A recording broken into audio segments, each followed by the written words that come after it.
ಯೋನಿಲ್ಲ ಕಣಪ್ಪ. ಆಗಲೇ ನೀನು ಕೆಲಸದ ಆತೊಂದು ಒತ್ತಡದಾಗಿದ್ರು ನನ್ನ ಹತ್ರ ಮಾತಾಡ್ದೆಯಲ್ಲ, ಅದನ್ನ ನಿನ್ನ ಗಂಡಂತವ ಹೇಳ್ದೆ.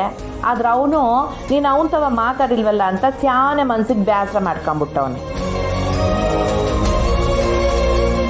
ಏನು ಮಾಡೋದತ್ತೆ, ಕೆಲಸಕ್ಕೆ ಅಂತ ಬಂದಮೇಲೆ ಇಲ್ಲೇ ಹೆಚ್ಚು ಗಮನ ಕೊಡಬೇಕಲ್ವಾ?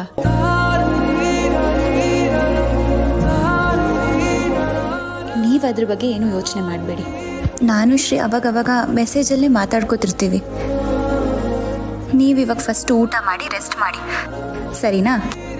ಎಲ್ಲ ಆಯಿತು ಕಣವ, ಆದರೂ ನೀನು ಒಂದು ಕಿತ್ತ ನಿನ್ನ ಗಂಡಂತವ ಮಾತಾಡ್ಬಿಡವ. ಪಾಪ ನನ್ನ ಮಗ ನೀನು ಇಲ್ಲದೆ ಸ್ಯಾನೆ ಸ್ವರ್ಗ ಹೋಗವನೆ. ಆಯ್ತತ್ತೆ, ಮಾತಾಡ್ತೀನಿ.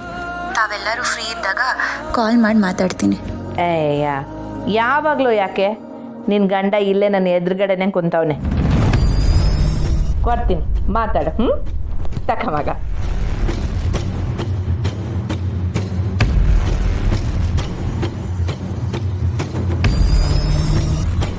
ಅಯ್ಯಯ್ಯೋ, ಸಾಹೇಬ್ರಲ್ಲೇ ಇದ್ದಾರೆ.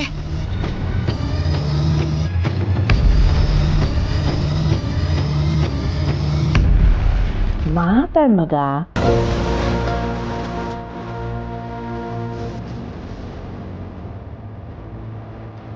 Hello,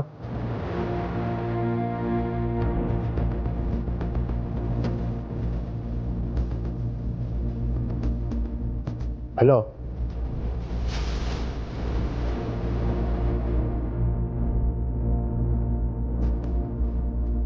hello,